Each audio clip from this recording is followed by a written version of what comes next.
Good morning, everybody. It's Jeff Goldberg for the Sales Pro Network. It is Friday, April 5th. Oh my goodness, we are in Q2. I can't believe it. The year is flying by. If you've joined us before, you know that I'm a sales coach and trainer. I work with both individuals and organizations internationally to help them do one thing and one thing only, get measurable and sustainable sales increases. And I founded the Sales Pro Network to help people do exactly that and to elevate the profession of sales. If you have joined us before, you know that every Friday at 10 a.m. Eastern, I either do a training for you or bring you a live guest who can add value to the profession of sales, and today is no exception. Today's guest, his company, Market Leader Solutions, helps companies find the right people in the right roles for critical roles in both sales and management. He helps them build stronger teams, set them up for levels of significant growth, and he's also the best-selling author of Winner's Mindset, Peak Performance Strategies for Success. Please welcome our guest, Joseph Skursky. Good morning, Joseph. Thank you, Jeff. Great to see you, man. Could we start out by maybe you giving us the 2 to 3 minute version of your background, what brought you up to now? Sure. Yeah, so for the past 20 years now, I've been in management consulting, but prior to that, I was actually running sales teams. The first sales team that I had, really interesting, had 30 sales reps. We were in fifth place out of 6 regions. And within 7 months, I made a couple of strategic moves. Within 7 months, we actually doubled sales and moved from 5th place into 1st place.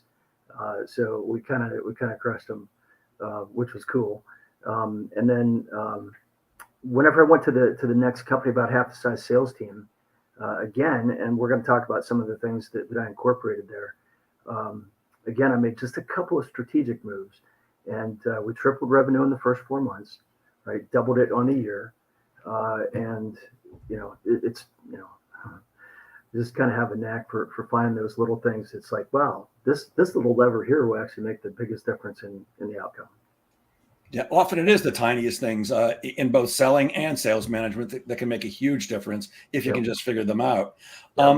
I know one of the things that is really tricky is hiring great salespeople. And I know you help companies with that, but you've had actually, I think, like 5 clients hire 2 salespeople when they actually only asked you for 1. What's the secret sauce to hiring great salespeople? That's a great question. So I use a particular brand of assessments. It's the one that I've been using for the past 20 years as a management consultant.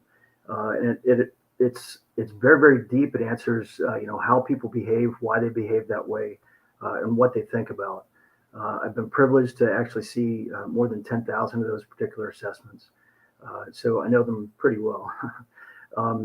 So and actually we took that to a whole new level, where we created from the deepest part of the assessment an algorithm, and I'll explain that later, that provides what we call DNA, and I can very, very quickly tell you, who the top contenders are, right, and who you ought to stay the heck away from.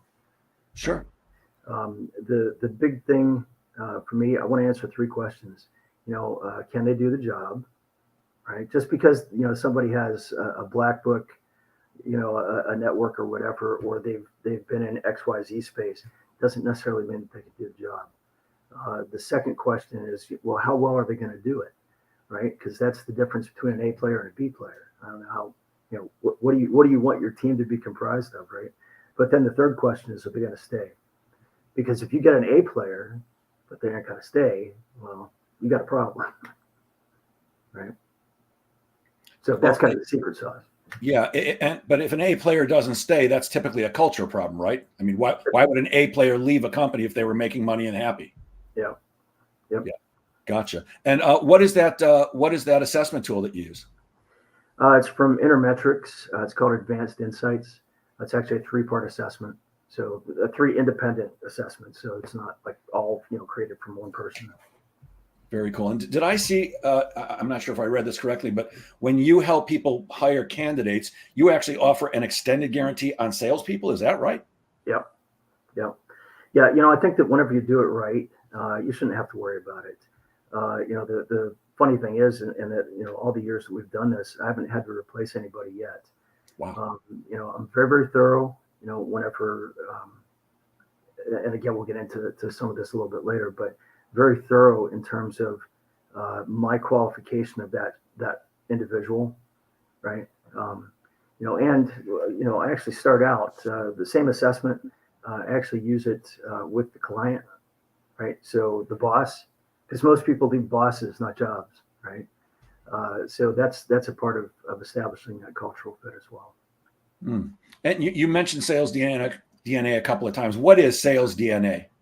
So from the deepest part of our assessment, it's actually an algorithm that we created. Oh my goodness, probably 7 years ago, something like that.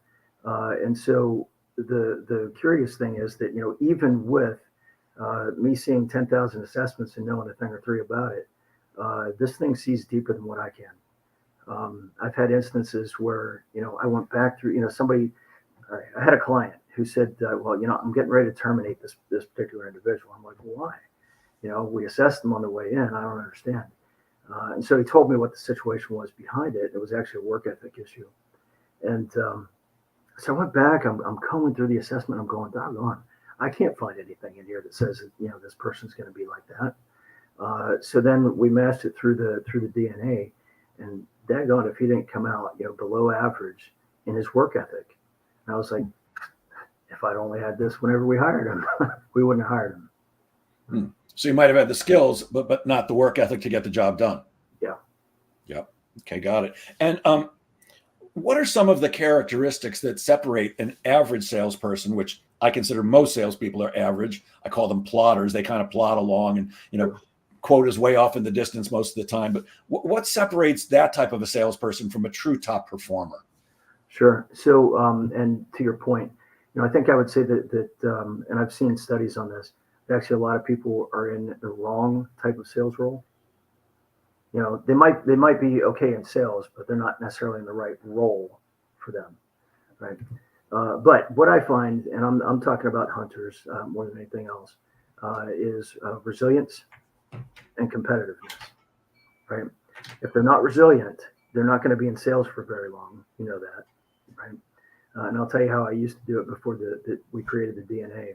And competitiveness, because if they're not competitive, they're not going to be in your top tier of your sales team, right? I don't want somebody who's hanging in the middle or way at the back. If I'm hiring somebody, I want them to raise the bar for everybody else. So back before I found out how to create resiliency through the DNA, one of the things that I used to do, Jeff, is the first 30 seconds of an interview, a phone interview. Say, Jeff, thanks for showing up. Really appreciate your time. Man, as I was preparing for this interview, I started looking at a couple of things through your history. I just don't think this is going to be a fit. I'm going to punch you in the nose and knock you on your butt in the first 30 seconds. Guess what? The guy who gets back in my face is resilient, right? Because you can't ask the question. I mean, it's one of those unanswerable, at least not with truth, questions. Hey, Jeff, you resilient? What are you going to tell me? Well, of course I am. Tell me about a time whenever you showed resilience. I'll get an interesting story, right? But the demonstration, is actually the proof in the pudding. It's very funny. I ask the same exact question, but I ask that at the end of the interview after I've done everything else. It's like, you know what? I like you, but I just don't feel this is going to work out. You want to change my mind. And, the person goes, well, thank you very much for your time anyways. Yeah, that's not a salesperson, because we do face massive rejection on a daily basis. And if you can't engage in a conversation with somebody, at least to try to help them come to the right conclusion, to turn themselves around, because I don't believe salespeople can convince anybody of anything. That we have to help them do it for themselves. But if they're not going to try to do that on a job interview to get the job, they're probably not going to do it with my clients and prospects. So it is a waste of time. Maybe I need to switch that up to the front of my interviewing so that I don't waste any time. Do you have situations where you'll ask that question up front and they fail and you just terminate the interview immediately, or do you still go through? Yep. Well, I don't have to ask the question anymore because it shows up in the DNA. Gotcha. So what do people get wrong when they're hiring salespeople? That's a great question. I was thinking about that. And I'll tell you what I think it is that they kind of march through a laundry list of questions and just accept the first answer, right? As opposed to drilling down. Tell me more about that. Let's go into some detail. Why did you make this decision to turn this way versus that way? What kind of challenges did you face? Things like that. The first response is generally, To me, not the most truthful response necessarily, because they're salespeople, right? Not calling all salespeople liars, but you know, by the same token, um, if you don't understand how they think about things and how they really respond in certain situations, you're not really learning anything about your salesperson. You know, you're going to get a surprise, within the first 90 days, right? Yeah, 100%. And that's why one of the questions I always ask is, let's say we agree that we're going to work together, and today's your first day, and I say, here's a phone, go get them.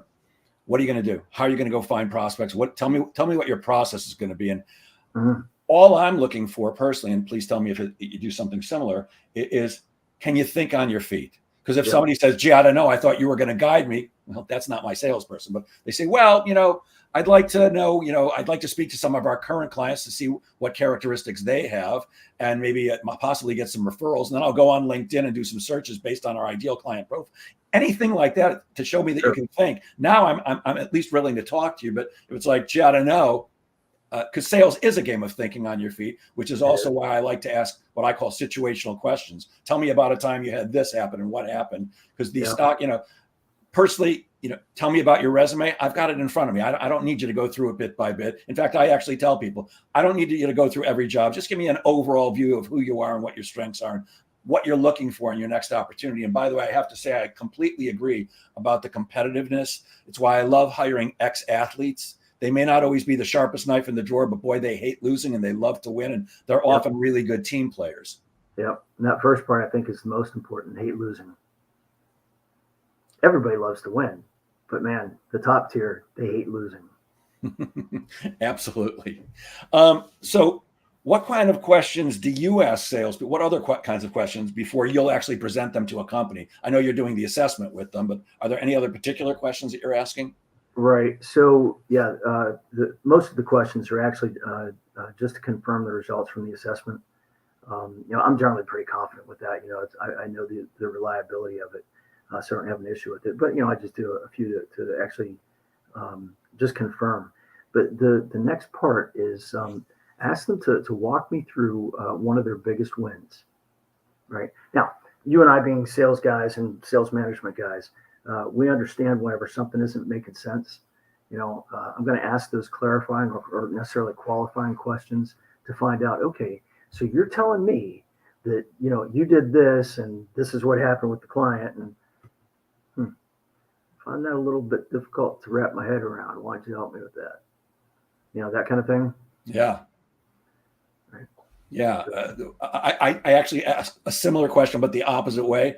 I like to ask, tell me about a time you were working on a big deal and it seemed like you were going to close that every second of the way. And at the end, something happened. It fell apart. Tell me what happened and what would you do differently?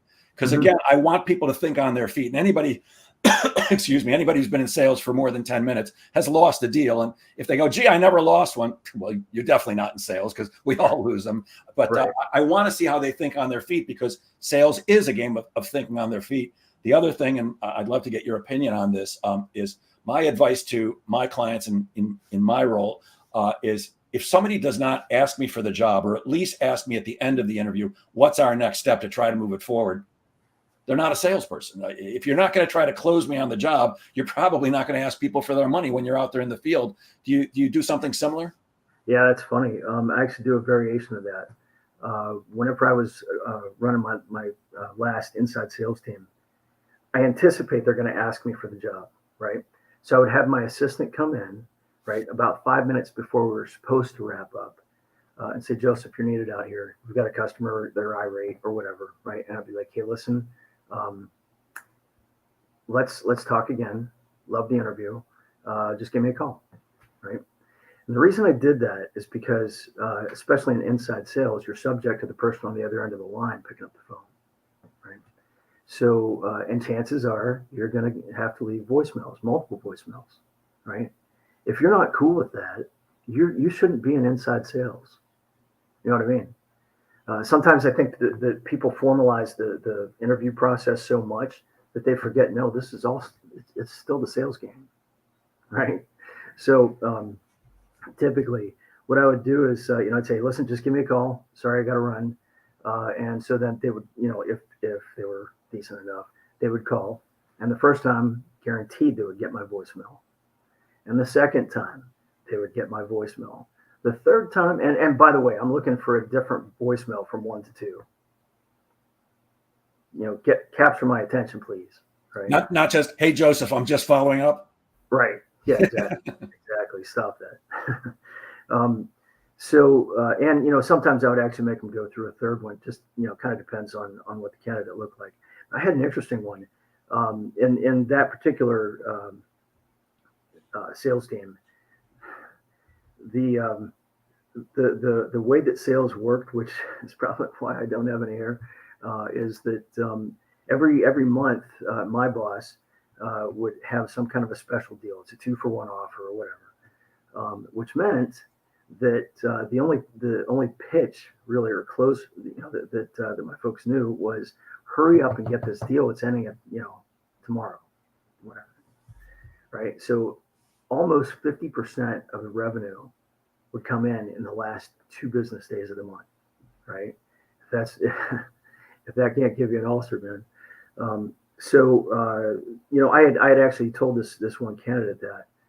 Then he called the second to last day of the month and acts like an irate customer, right? And somebody says, Joseph, this guy, he is flipping out. He wants to talk to you right now. Okay. And I pick up the phone and I can't remember. Oh, Greg. And he says, hey, Joseph, it's Greg. I said, Greg, come in Monday. I hired him, right? He was one of my top guys. I liked the approach. It was creative. Yeah. It's amazing how many salespeople won't follow up, won't make the calls. And if you're not going to be persistent in the interview process, then you're not going to be persistent.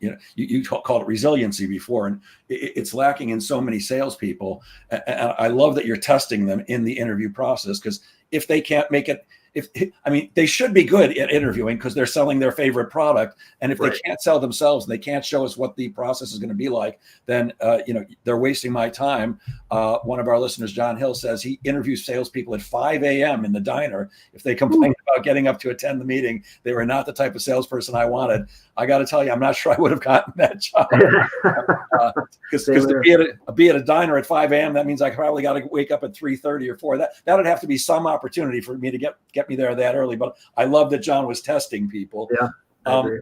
Besides the interviewing, the assessment that you do and the questions that you ask, obviously when you send a candidate to a company, the company has to do an interview also. And my experience is most companies are horrendous. Most people are, even highly experienced VPs of sales, they just are not asking the right questions, because in my opinion, you don't ask a salesperson the same questions you would ask almost anybody else. Like me personally, I don't care where you see yourself in 5 years. I don't care what your spirit animal is. What I care is how are you going to do the job. So what are some of the questions that you think a company that you're sending a candidate to, what should they be asking the candidate on the interview?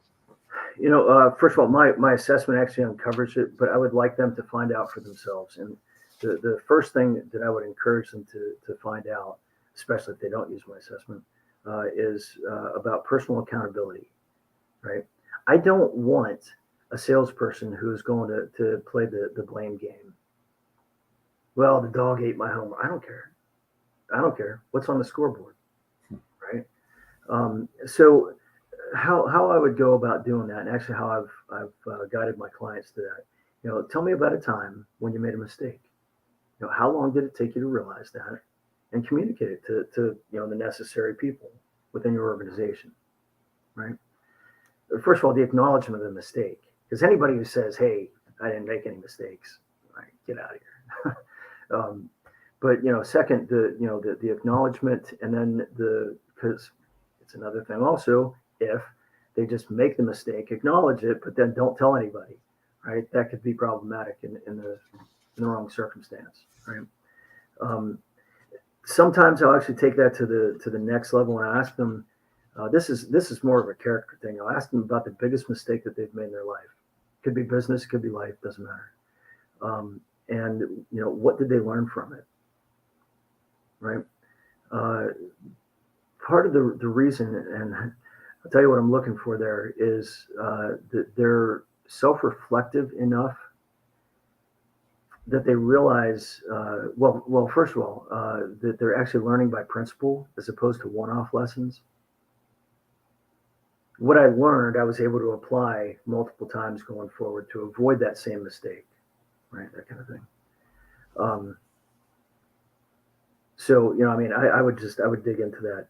The second level of question is around that resiliency, or we might even call it grit these days.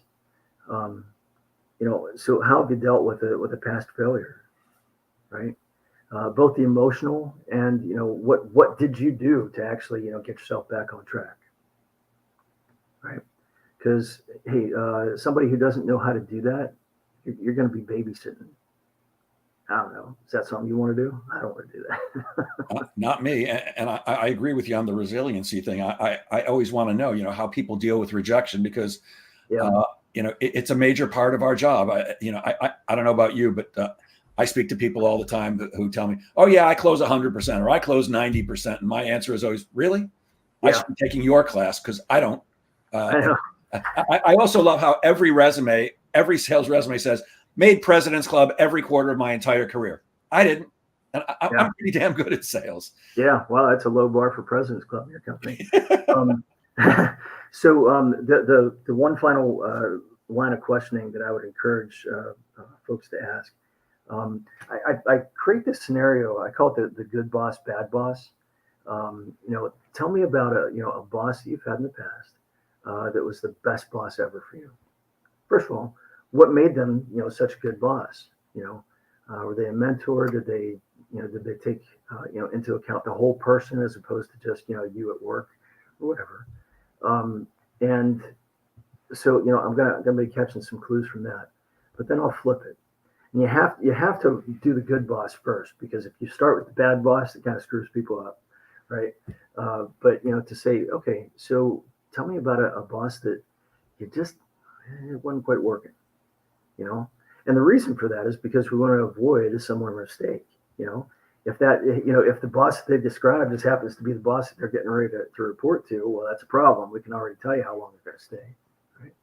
So I would just find that out in advance. Yeah, I'd also be listening for, are they bashing the boss and blaming them for everything? True. Yep. Well, my boss sucked and the lead sucked, and you mentioned it a minute ago. I'm a big fan of no excuses, because my feeling is this: you could have the best excuses in the world. The lead sucked, the economy's down, whatever it is, but at the end of the month, if you didn't close enough business, the bank is going to come repossess your house and your car. They're going to take it away. I'm sorry, the economy was down. Citibank doesn't care. They're taking away they're foreclosing on the house. They're taking your car. So I understand that there are circumstances that can affect selling, but we got to close business no matter what the circumstances are. That's right. Find a way through. Over, under, around, or through. I think it was Michael Jordan who said that. You got to find a way over, under, around, or through. Of course, there are going to be obstacles. And you have a process: hire hard, manage easy. Well, you've talked a little bit about hiring hard, but what is hire hard, manage easy? What does that mean? So it's actually an offshoot of, and I'm sure you've probably heard this before, qualify hard, close easy. You ever heard that? Qualified hard, close it. Sure. Okay. So similar thing.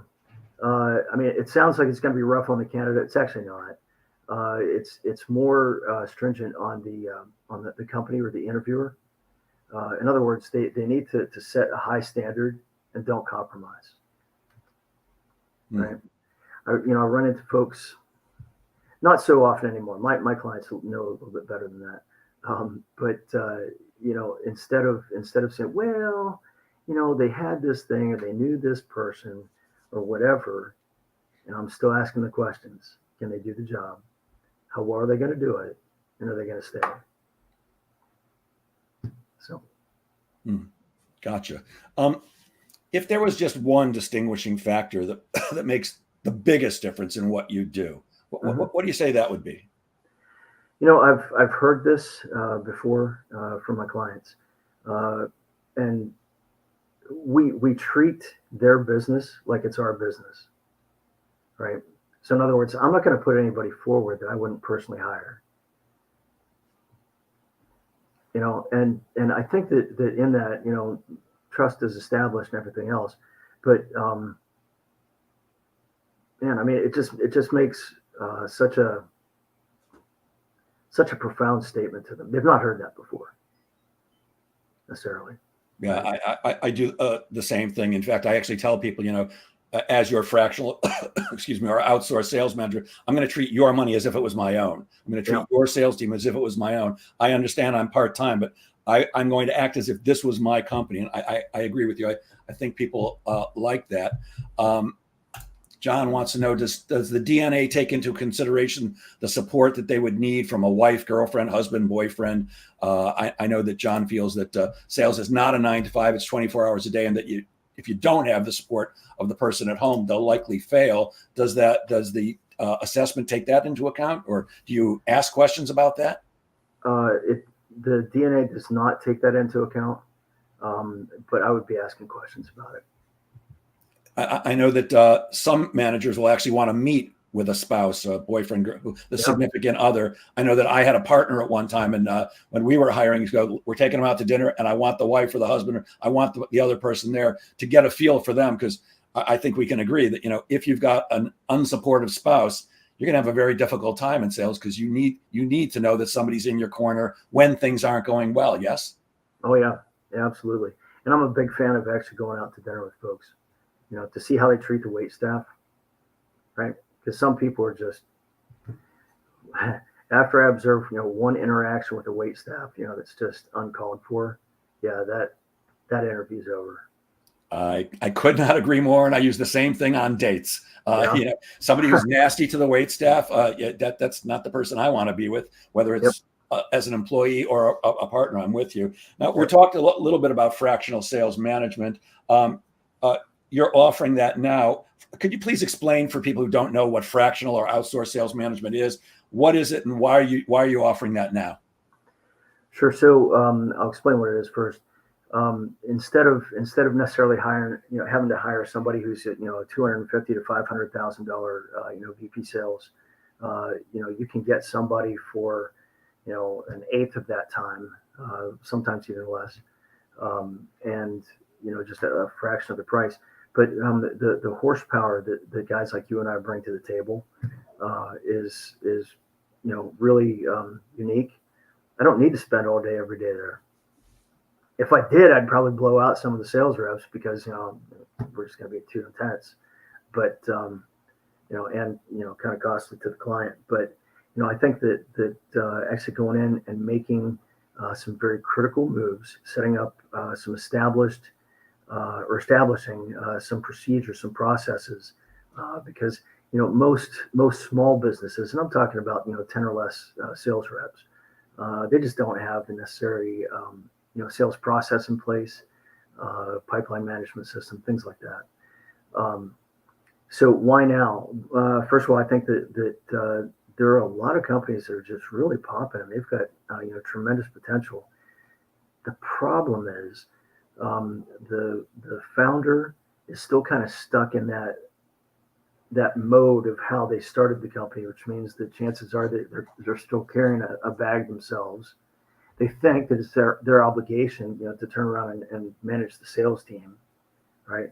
But I mean, if you're really going to make the biggest dent in the market, you've got to graduate. You've got to become your new highest and best use self, where that founder is now the visionary, and they're taking care of things that are miles down the road, and turn it over to somebody who's competent to lead the sales team.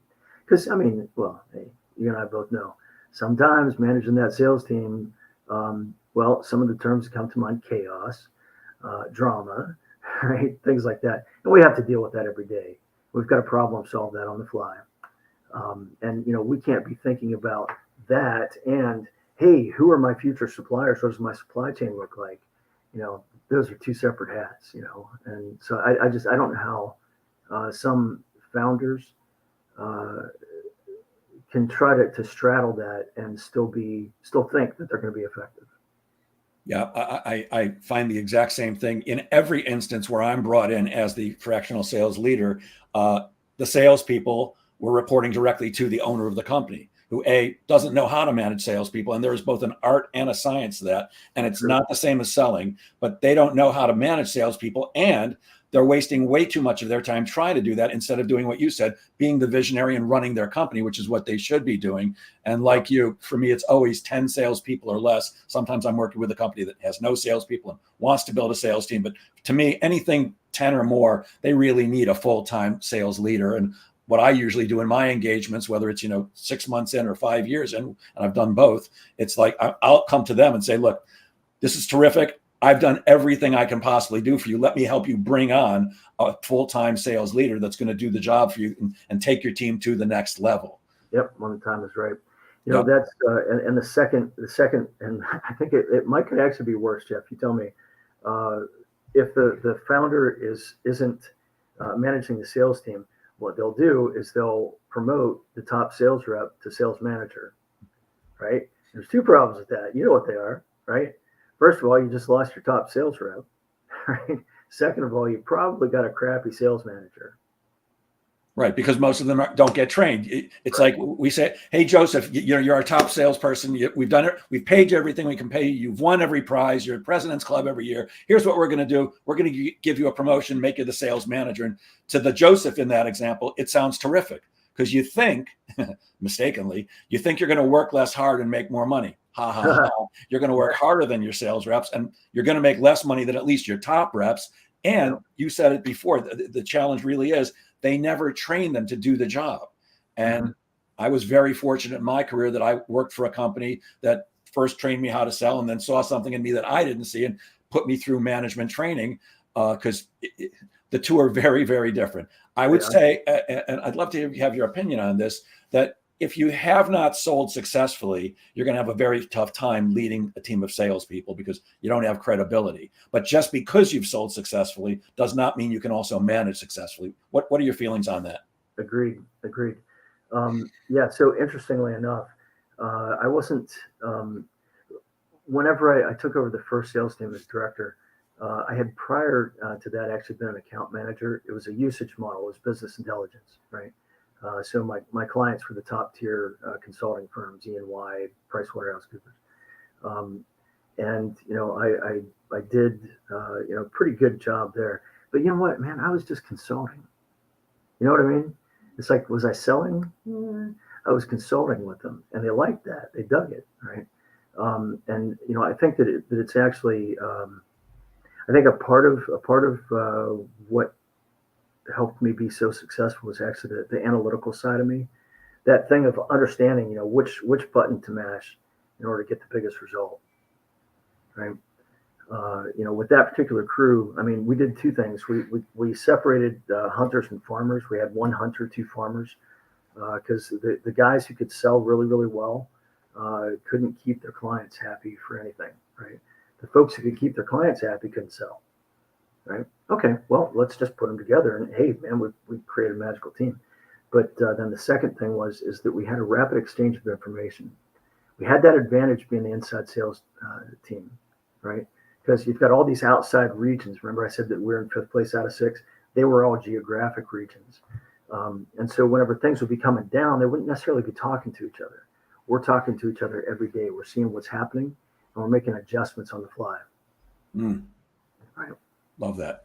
We're a little more than halfway through an interview with Joseph Skursky of Market Leader Solutions. We'll be back in 60 seconds after a word from our sponsor, me. Hi, I'm Jeff Goldberg, the founder of the Sales Pro Network. For nearly 5 decades, I've been selling, managing, coaching, and training salespeople internationally. And I'm often asked for one-on-one or private coaching, but it does involve a substantial investment. For that reason, I've recently developed the Sales Pro Insider Network community. It works like this. We get together twice a month on Tuesday nights from 6 to 7:30 p.m. Eastern. At the first session of the month, it's you and me, with me taking your questions and giving you the advice and help you need to both prospect and sell more effectively. At the second session of the month, we'll have a guest coach speaking on a fascinating topic that helps sellers like you and me. And of course, we'll do group coaching then too. The best part is the investment is just $27 for the first month, and there's no long-term contract at all. In fact, you can cancel at any time. Go to crushsalesgoals.com. That's crushsalesgoals.com. I hope to see you there. We're back with Joseph Skursky, sorry, Joe, of Market Leader Solutions. He helps companies increase their sales by both helping them hire the right people and through fractional sales management. Joseph, when you're the fractional sales manager, what do you find to be the most challenging thing about managing salespeople, especially on a fractional basis? Sure.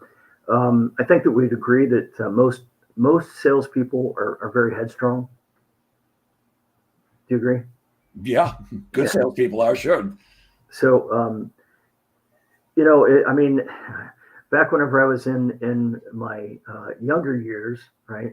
Late 20s, early 30s. I didn't have any problems. Actually, I was a little too forceful. I wasn't a good leader, frankly. I mean, despite the results, I don't consider myself to have been a good leader then. What I do now is actually more of, I don't know if you've ever heard this, that people don't argue with their own data. You ever heard that? People don't argue with their own data? No, Yeah. but it makes sense. Why would I argue with my own data? It's my data. Exactly. So how do I get you to discover something so that you wrap your arms around it and say, that's mine, right? This is a little bit of a crude story, but bear with me. I grew up on a farm, right? We had all kinds of things. We had horses, sheep, pigs. Had a couple of pigs that it was time for them to go. They were being sold. And I think I was 15 at the time. I'm sitting up in the hay mow. I'm watching my dad and a couple of his big brute buddies try to load these pigs into the crate, right? And they would get behind them and they would try to push, man. I mean, they were getting their shoulder into it and everything, try to get them into the crate.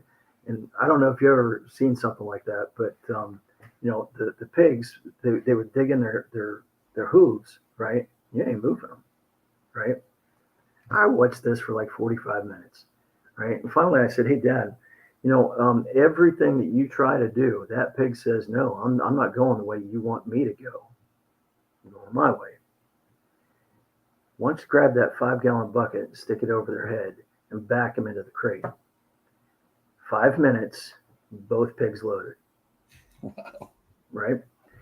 I'm not calling salespeople pigs, but what I'm saying is that not by any stretch, but what I am saying is that whenever people realize, hey, this is my idea now, they'll run with it quickly, right? And for the most part, effortlessly on your part.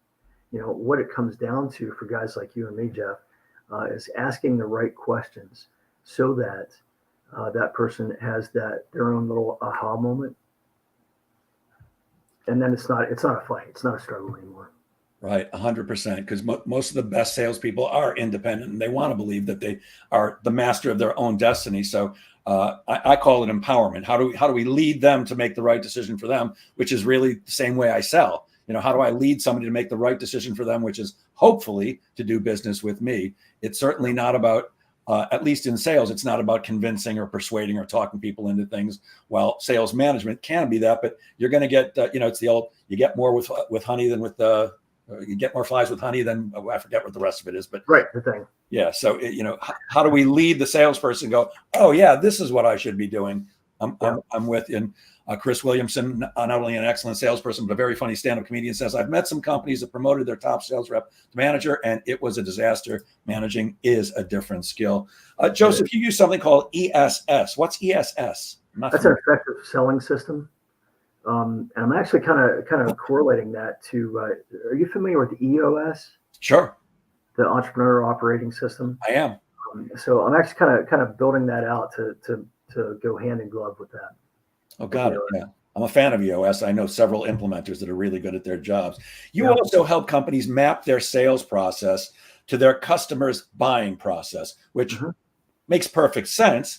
I guess one question is, in your opinion, do all buyers use the same buying process? And if not, how do you actually help your clients discover what their client's buying process is? Sure. So first of all, I don't think that everybody uses the same buying process.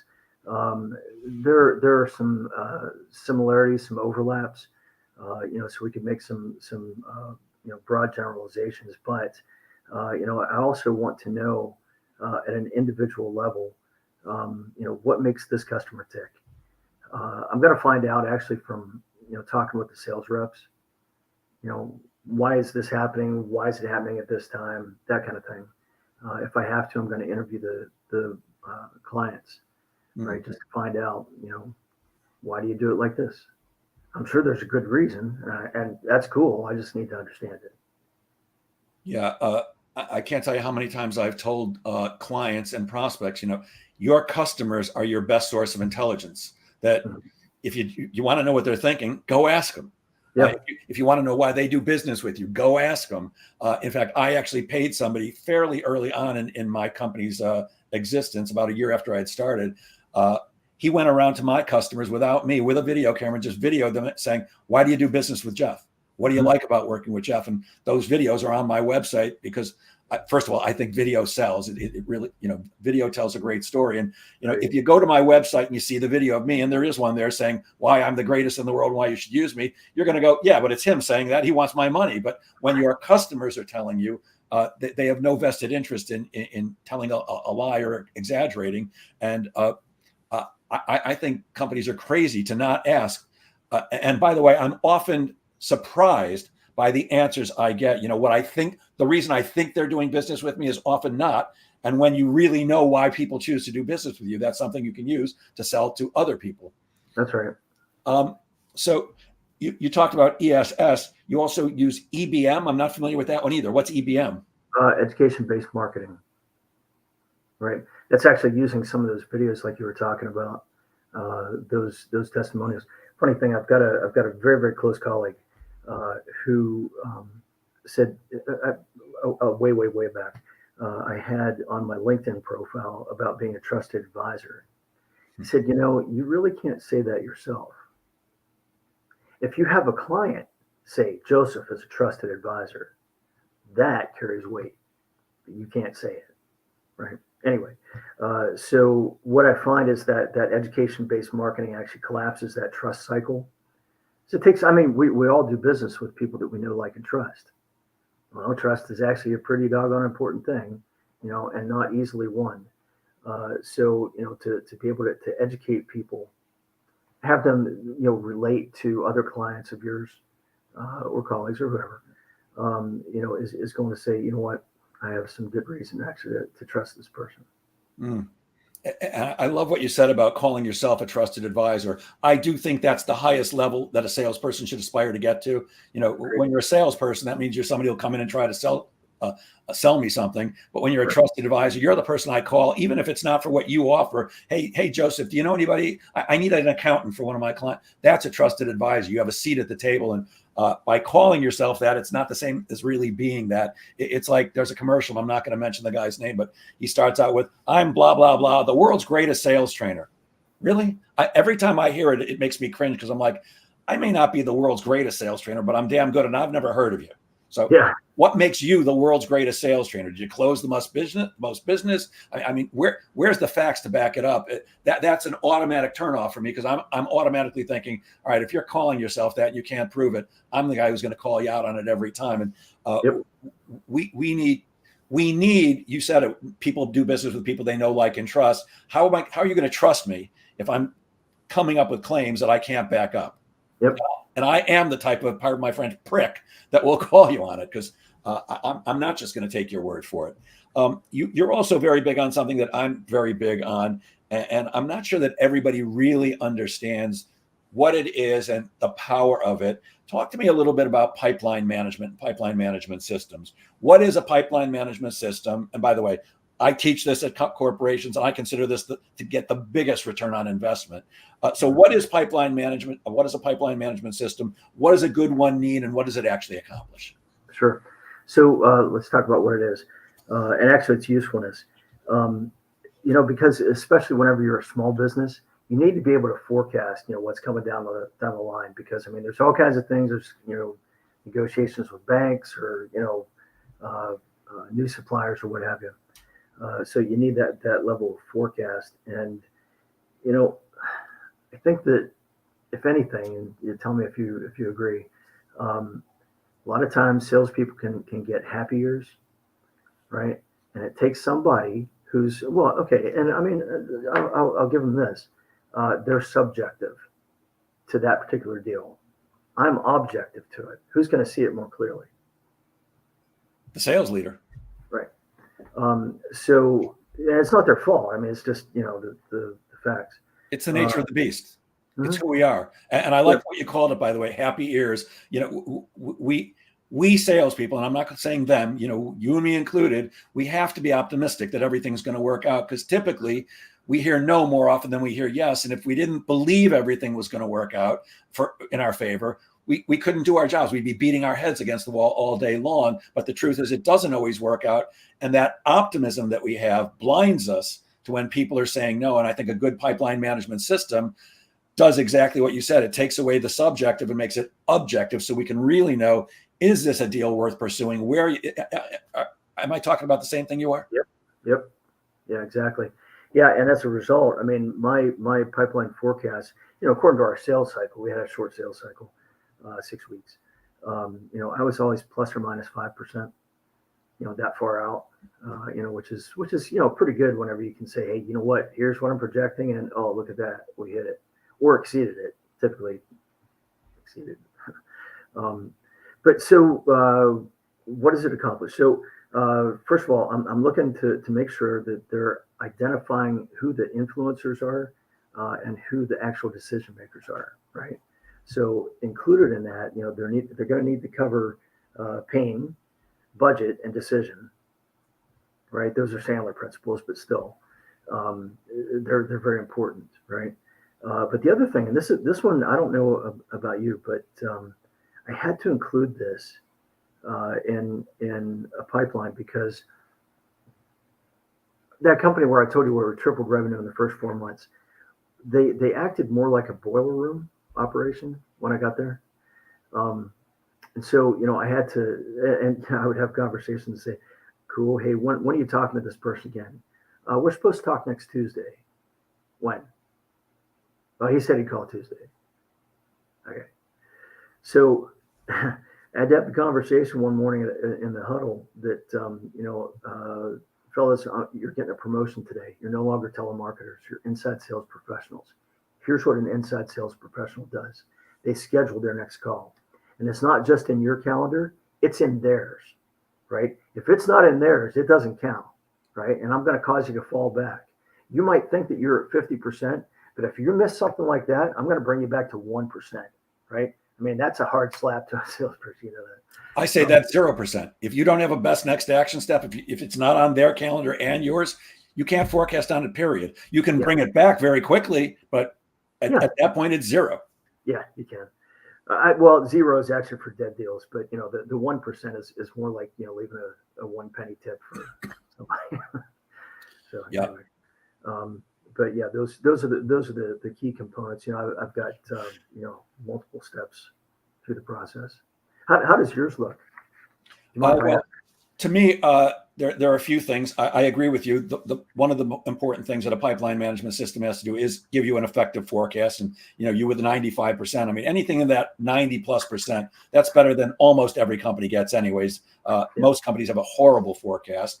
It also should allow a salesperson to manage their time more effectively, because it helps them to focus on the deals that are more likely to close as opposed to the ones that are pie in the sky. And to me, the most important thing is that a well-run pipeline management system includes a regular pipeline review with your manager. And I love pipeline reviews for one simple reason. If you're my manager and I'm a salesperson, you're going to ask me questions about every deal that I'm working on. And I'm assuming that, like me, you would be also asking me the most important question out of the many questions I'd be asking, but the most important, which is, what is your next step? What are you going to do? And let's assume they have an appointment on the calendar and it's on the prospect's calendar. I want to know what your plan is. Now, as my manager, hopefully you'll either go, Jeff, that's exactly what I would do. Yes, go. That's exactly what you should do. Or you're going to give me some advice that I couldn't think of, because it may not necessarily be that you're smarter or more experienced or any of those things, but you have a different point of view. I've said this many times, and I apologize to the people who've listened to this podcast before, because I am a broken record with it. But there's a phrase that I like the sound of. I just don't believe it's true for most people. And that phrase is, think outside the box. I love the idea of it. I just don't think most people can do it. But you, as my manager, can think outside my box because you have a different set of skills and experience and training. So you, when I say, I'm going to take them out to lunch, you go, great, take them out to lunch. And why don't you invite a happy customer out to lunch with the prospect so they can say nice things? And I go, well, that's a great idea. I didn't think of that. So the most, to me, I mean, I love all things about pipeline management, but for me, the salesperson or you, the manager, to be able to give me advice to help me move a deal forward or possibly close it more quickly, that's the most important thing about pipeline management. And giving you a real, not subjective view of, does this deal have a 25% chance of closing, a 55%, whatever the percentage is, so that I know where I should invest my time. Yeah. I'm not investing as much time in a 25% deal for $200 as I am in a 75% deal for $20,000. Right. And unfortunately, salespeople do make that mistake constantly. They consider all deals equal. They're not. They're just not. And I need to be, as a manager or as a salesperson, I need to be focused on the deals most likely to close with the most profit. And as a manager, we need to make sure that that's what they're doing, because salespeople will waste their time. Not that they're bad people; it's that they have what happy ears. I love what you called it. Well, you know, the other thing is, Jeff, at a certain point, I don't know about you, but my folks were making more money than they had ever made in their careers. Right? Sure. And if they knew that that was actually my intention, it's not just a win for Joseph, right? I want to help you win. I want to help you be the best version of you. You know. Isn't that the job of a sales manager? How do I help you be the best version of yourself?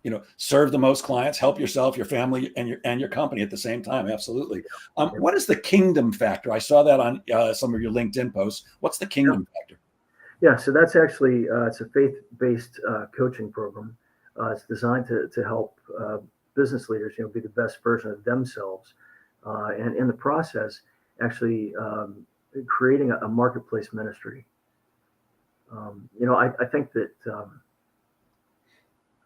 there are a lot of frustrated business leaders. They have that faith-based component inside of them, but they don't know what to do with it. And so as a cohort leader, I'm helping them figure out what to do with it. And how does that? What does that have to do with selling? How does that affect selling? How does it affect selling? That's a good question. I haven't thought about the answer to that. But because to me, well, okay, I'll say this: we're all in sales every day, right? At some level, we are. I mean, sales is about influence, right? Sales leadership. So if I'm helping them, become a better leader, they're going to be able to bring their team, not just their existing employees, but their supply chain, their customers, their community, and create a positive difference there. Yep. I've met people who are incredibly faith-based, who are highly successful in sales. And I've also met godless heathens who are also very successful. For me, it's whatever's working for you is okay by me. Before we go, tell us a little bit about your book. I believe it wasn't just you contributed to the book with a bunch of other people. It's called Winner's Mindset, Peak Performance Strategies for Success. I love the idea of that. Can you tell us a little bit about the book and what your ideas are regarding peak performance strategies? Yeah, I think there were 32 or 33 other authors, something like that. And it was real interesting to see some of the different perspectives, how they would approach things. I came across from the standpoint of our assessments, for one thing, and I told a couple of stories about it in there too. But I think that the number one thing is self-awareness.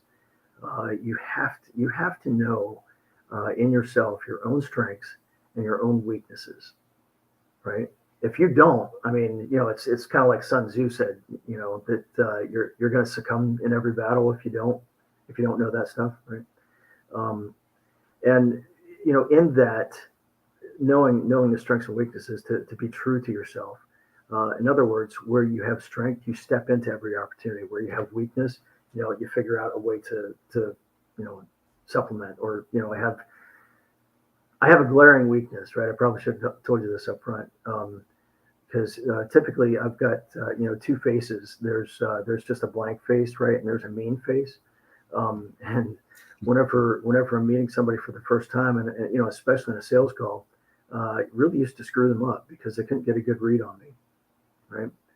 And because they couldn't get a good read, they couldn't trust me, right?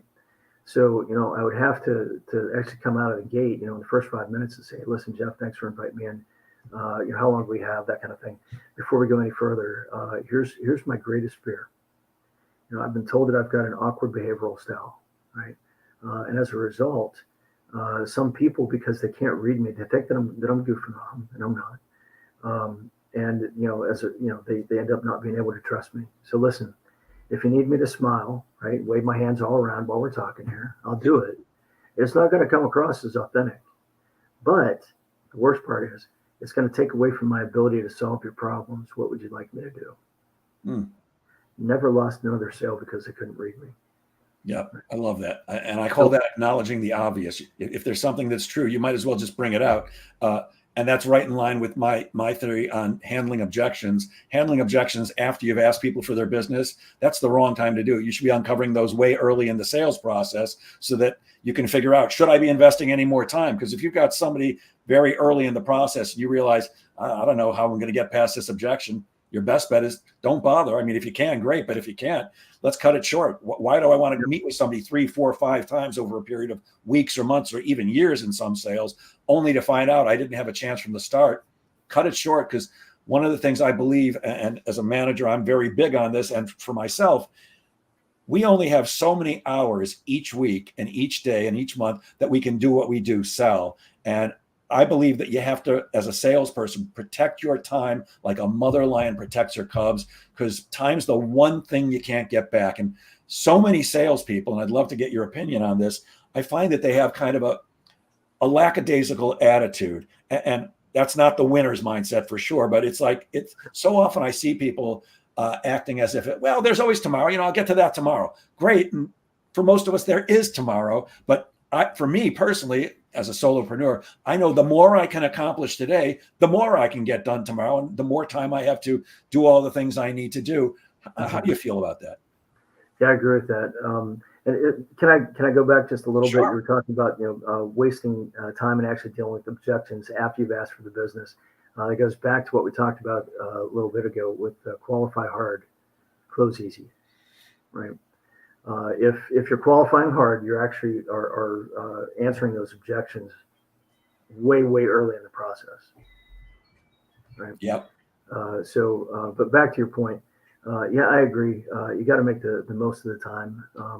There needs to be an urgency, I think, with every salesperson. If there's not, if I got somebody who's just kind of sitting there going, yeah, whatever, probably you shouldn't be on my team.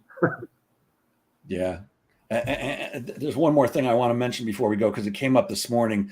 I have a sales rep who I'm managing at a new client of mine. I've only been working with her a couple of weeks, and she's following up on deals that never closed from the previous sales rep. And I heard from her this morning. She goes, yeah, we lost this one because so-and-so never followed up. And it was like from 4 months ago. And I spoke to the guy today. He said, yeah, nobody ever called me again. And I just signed a contract with somebody else 2 days ago. You're shaking your head. I'm like, are you effing kidding me? Here's a deal we absolutely could have had, but nobody picked up the phone or sent an email and said, hey, are you ready to move forward? Or whatever words they wanted to use. Yeah. And look, I believe, like you do, the close should be easy. Qualify hard, and it should be the easiest. You're just asking somebody, want to do business or not, in whatever words you're going to use. But I still do believe people need to be followed up with, and they need to be invited to buy, because brain science works that when people are making a buying decision, they think of the negative stuff. What if I make a bad decision? What if I make a mistake? And we need to help them by telling them a story about another client who was like them, and they worked with us and lived happily ever after. But we still need to ask those words, whatever words we're going to use. Will you sign on the line that is dotted from Glenn Ross? And unbelievably, well, not unbelievably, we're out of time again. Joseph, I'm going to share my screen in a moment. While I'm doing that, would you please tell people how they can reach you if they're interested in speaking with you or possibly using your services? And please remember that some people can see this live, but some people will be hearing you on a podcast. Sure. Yeah. So my email address is Joseph at marketleadersolutions.com. Just mention something about this broadcast, please. And the other thing is my phone number, my direct phone number. Even though I live in Florida, it's a Pittsburgh number. It says 412-626-7442. Okay. And obviously people can reach you on LinkedIn. Absolutely. Great. Joseph, thank you so much for your time today, for sharing your brilliance so generously. I truly appreciate it. And I'll end as I always do, my friends. Please remember that sales is a game of making things happen. Get out there and make sales happen. Have a great weekend, everybody. Have a great weekend, Joseph. Thanks again. Cool. Thank you, Jeff.